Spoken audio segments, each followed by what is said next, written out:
annonceurs, chefs d'entreprise et autres. Bref, population d'ici et d'ailleurs, cet espace vous est réservé pour la promotion de vos produits et activités.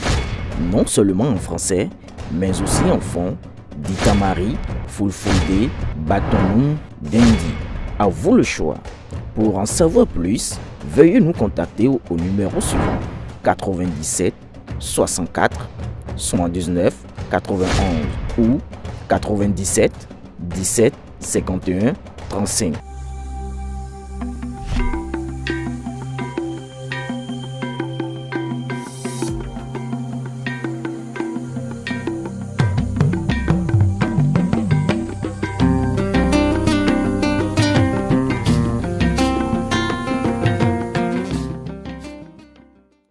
Au menu du Conseil des ministres de ce mercredi 22 janvier 2025, présidé par le chef de l'État, M. Patrice Talon, figurent les décisions dont voici la teneur. Au chapitre des mesures normatives, en point 1, organisation du travail pénitentiaire. Le Code de procédure pénale prévoit l'organisation du travail au profit des personnes détenues et le rend obligatoire pour les personnes condamnées.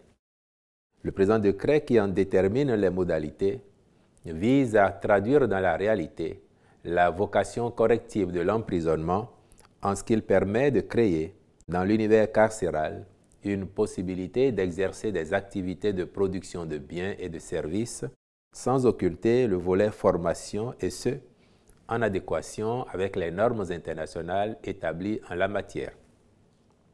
Ainsi, grâce à diverses occupations, les détenus seront à l'abri de l'oisiveté et seront moins enclins à la tentation de récidive une fois libérés.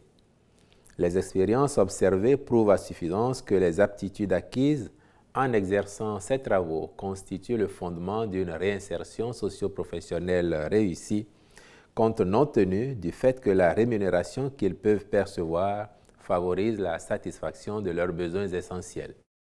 Le texte énonce par ailleurs les conditions d'accès au travail, les types d'activités à exercer, les modalités d'exécution et de rémunération du travail accompli, les droits et les obligations des détenus travailleurs.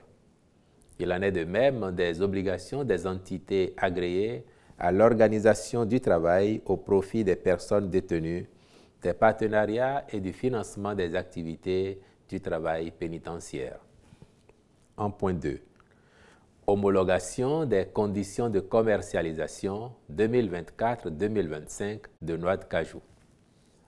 Au cours de la dite campagne, qui se déroulera du 30 janvier au 31 mai 2025, les acteurs de la filière mettront sur le marché une production de 225 000 tonnes de noix de cajou contre 201 000 tonnes la campagne précédente.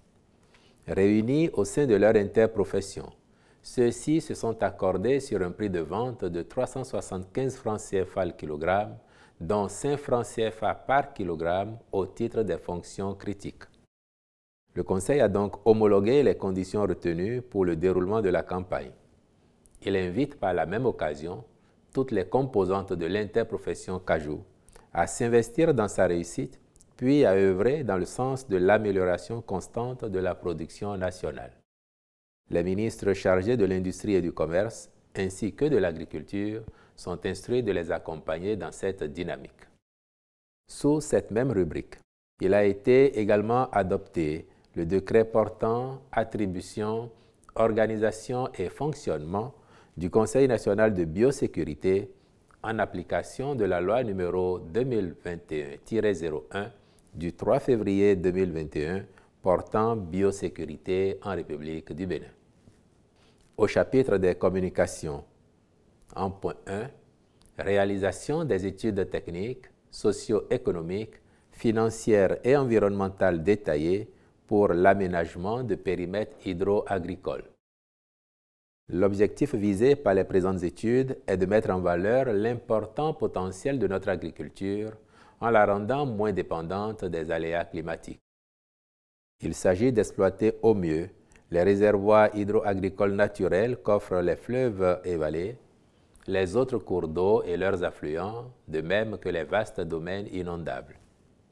À terme, la culture irriguée sera privilégiée pour le développement et la promotion d'un certain nombre de filières phares comme le riz et les produits maraîchers.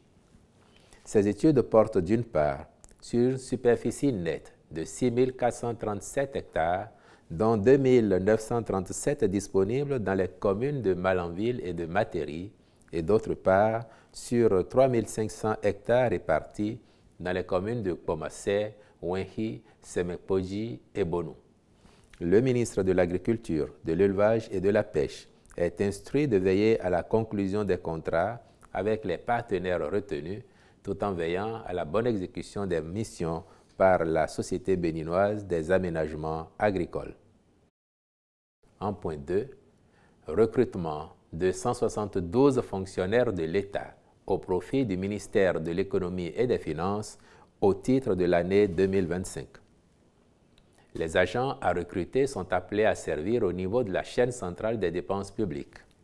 Ils seront répartis à raison de 40 au profit de la Direction générale du budget, 55 à déployer au niveau de la Direction nationale du contrôle financier, 37 pour la Direction nationale du contrôle des marchés publics et 40 au titre de la Direction générale du matériel et de la logistique.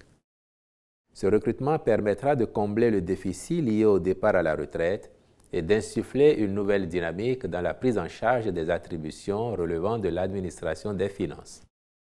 En marquant son accord pour l'organisation du concours à cette fin, le Conseil a instruit les ministres concernés de veiller à la transparence des opérations irrelatives.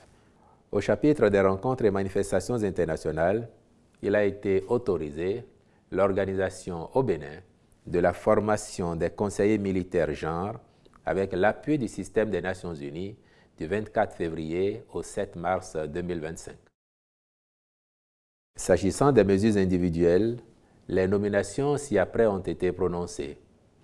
Au ministère de la Défense nationale, à l'état-major, directeur de l'organisation et du personnel des armées, intendant militaire de première classe, Mohamed Idrissou, directeur adjoint de l'organisation et du personnel des armées, colonel Didier Dindin, directeur adjoint du renseignement militaire, lieutenant-colonel Damien Eudes Patrick Maillon, directeur adjoint du matériel des armées, colonel Kovi Théophile Beto, conseiller technique du chef d'état-major général des forces armées béninoises aux opérations et à la lutte contre le terrorisme, colonel Abdouli Bariou Akinola Alao Salou, conseiller technique du chef d'état-major général des forces armées béninoises aux infrastructures et à la lutte contre les engins explosifs improvisés, colonel Gilbert Lossitode,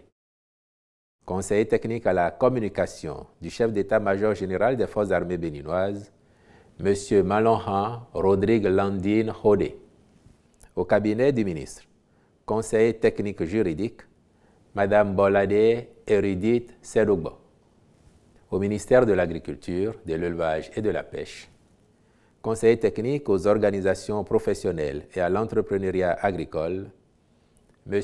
Gbenoupo Arnaud Togbe, directeur général de l'Agence béninoise de sécurité sanitaire des aliments, M. Kenou Jean-Kizito Chabisika, directeur départementaux ainsi qu'il suit. Ouémé, M. Janvier Amoussou. Atlantique, Mme Rose Lorenda Soou, je vous remercie.